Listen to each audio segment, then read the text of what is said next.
Welcome to the Phone Transformer channel. In today's video, we'll show you how to delete app residual files Android, step by step.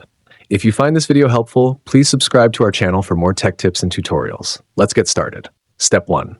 First, grab your Android phone and open the apps drawer. Here you'll see all the installed apps listed. Step 2. Now find the app you want to remove residual files for. Just tap and hold on to it until a menu appears.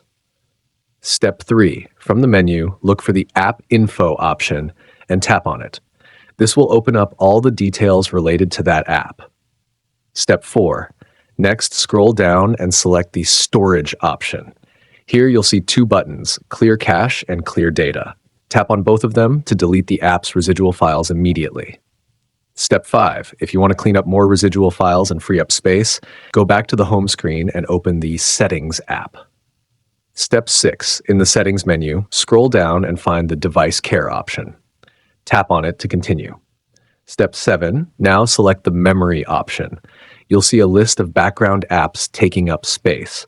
Simply tap on Clean Now and wait a few seconds while your phone clears up memory. And that's it. You're done. Thanks for watching and see you in the next video.